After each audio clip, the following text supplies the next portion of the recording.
Mrs. Bauman is the teacher of the 6th and 7th grade classroom in a Sabbath school. And one day as the children came into class, she surprised them as she walked in with a tray of brownies. That was going to be the best Sabbath school ever. The children sat watching the tray of brownies, wondering what she was going to do with it.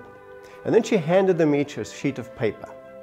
And as they looked on the sheet that they each received, there was at the top the name of a company, the gas company, another one, the electric company, another one, a credit card company, another one, another credit card company, the car bill, the entertainment bill. Another one had a sheet of items of groceries that would be bought during the course of a month. Several of these sheets were handed out to these children. And each time underneath the heading or the title or the name of the company was an amount owed for that month. There was the mortgage. There were all kinds of sheets. And they looked at these and they said, "What's up, Miss Bauman?" And Mrs. Bauman explained and said to them, "Here's what we're going to do. Each one of those sheets represents a bill. And it's a bill that I owe you.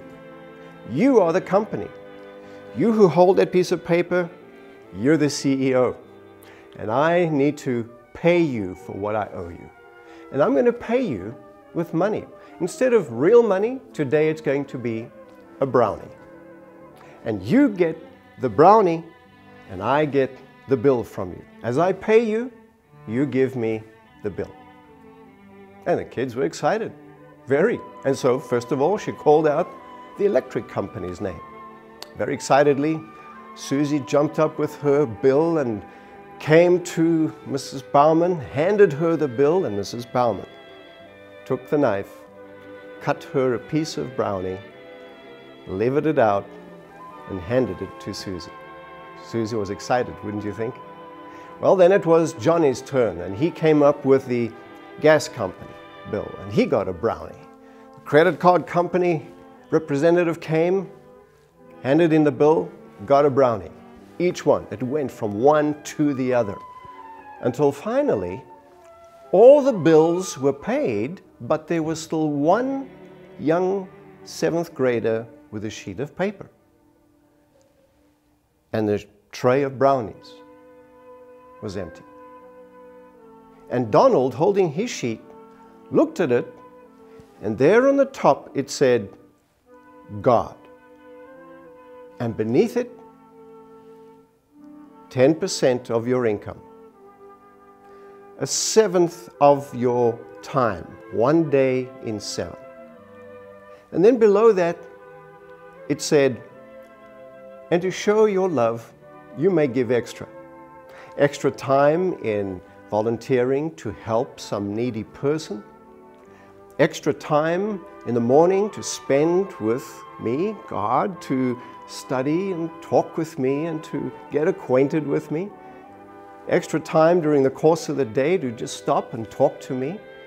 And if your love is greater than usual, you can give more money towards my kingdom so it will grow and be established. And Donald stood there with his sheet of paper, and the teacher, Mrs. Bauman, called him so that he would bring his paper and she would pay God what is owed to God. But there was nothing to pay. The tray was empty. She took the knife and scraped and scratched, and finally she got a few crumbs which she could scoop up and put on Donald's hand. Donald was disappointed. He had a long face. He was sad. The rest of the class was silent. Do you know why God asks us to put Him first? It is because God knows that when we take care of all our other interests and needs, before we come to Him with what belongs to Him, plus the extra from our hearts, there'll be nothing left. That's why Jesus said, "Seek the kingdom of heaven above all else, and live righteously, and all the other things will be given to you. Why does God want that? God is not selfish, but God knows that we have selfish hearts. And one way to cure the selfish heart is to train ourselves to put God first in everything, in our time, in our energy, with our finances, where we show God that He is the most important. And the amazing thing is, He said, when you do that faithfully, you'll be given wisdom, you'll be given understanding, insight, and ability to handle all the rest of your time and all the rest of your money and all the rest of your energy in such a way that you will have plenty to cover all your needs. What a great God. Are we willing to take Him at His word when He says, seek the kingdom of God above all else? My name is Ivan Blake. I'm the senior pastor of the Fletcher Seventh-day Adventist Church. Our purpose is to lift Jesus up and to love people in.